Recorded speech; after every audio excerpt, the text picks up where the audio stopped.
Have you ever been driving down the highway, just minding your own business, when suddenly you see a truck carrying logs up ahead, and your immediate instinct is to switch lanes, right? If so, congratulations. You've either seen Final Destination 2, or you have some eerily good survival instincts. If not, well, after this, you definitely will.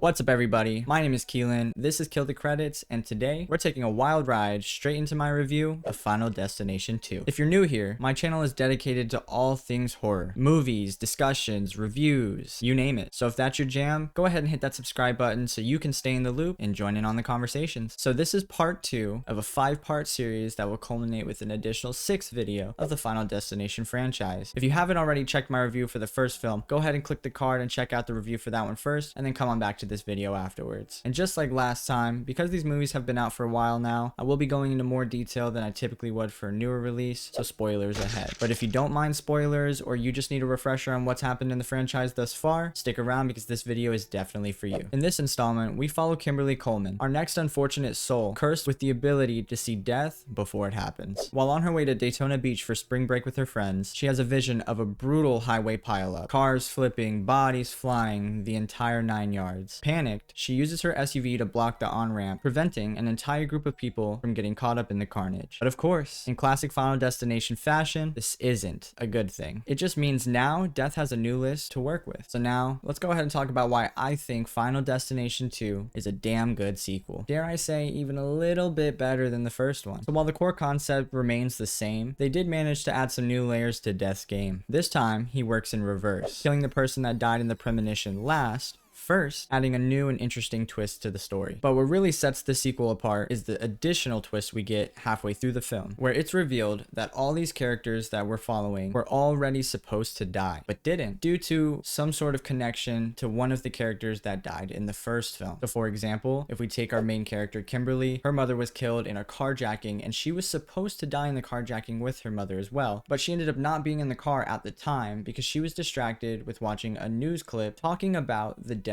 of Todd Wagner, Alex Browning's best friend, who asphyxiated in the first film. So essentially, Death was just waiting for the perfect time to clean up unfinished business. And for me, that 2-hit combo of twists is what gives Final Destination 2 just the slightest edge over the first one. Another thing I like about the sequel is the fact that it expands on Death's rules. In the first film, we learned if you cheat Death, it's just gonna keep coming back around until it finally catches you. And in this one, they add a couple new concepts. Number 1, new life can break the cycle, sort of. So at the end of the movie, Kimberly realizes that if she dies and is brought back to life, then technically it's considered new life, which would then reset her fate, which seems to work because they survive all the way till the end and the credits roll and they're still alive. Till you find out in a special feature for Final Destination 3 DVD that she actually ends up passing away in a freak accident involving a wood chipper. So not sure if that rule really works or if it exists. I guess it depends if you consider the special feature for Final Destination 3 canon or not. It's also important to note that she's also never mentioned in the series again, so it's probably likely that the special feature is canon, but you know, do what you want with that information. And the second new rule that we're introduced to in this film, you cannot die until it's your time. And this is proven when Eugene, one of the survivors of the pileup, reaches his breaking point and decides to try to shoot himself. But no matter how many times he tries to pull the trigger, the gun jams and refuses to fire. Shortly thereafter, they check the weapon and they see that it's fully loaded, and there's really no reason why the weapon wouldn't fire. And for me, that eerie little detail makes death feel like an even more inescapable force that's just toying with its victims. Now let's go ahead and talk about the reason why we all watch these films in the first place, the kills. Final Destination 2 probably delivers some of the most memorable kills in the entire franchise. Most notably, Evan's death, Nora's death, and Rory's death. So for Evan, he narrowly escapes a fire, flips on some spaghetti that he threw out his own window before the fire even started, and ends up getting a fire escape ladder through his eyeball. Quite the tough break there, Evan. Maybe next time you won't throw out mom's spaghetti. Never throw out mom's spaghetti. With Nora, she's decapitated by an elevator, all because some creepy old man wanted to lean in a little too close to get a whiff of her. Seriously, sir, what the f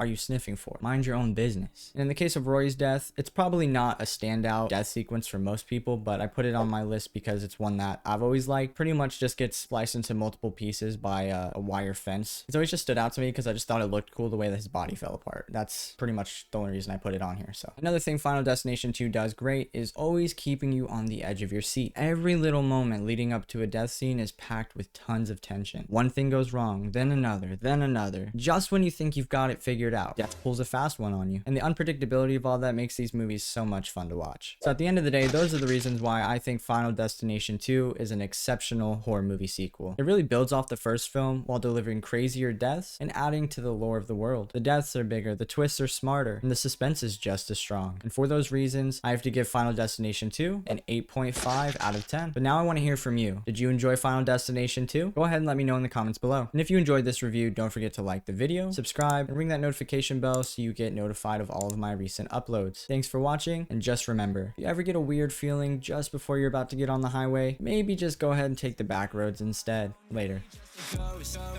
In search of a girl to call my own.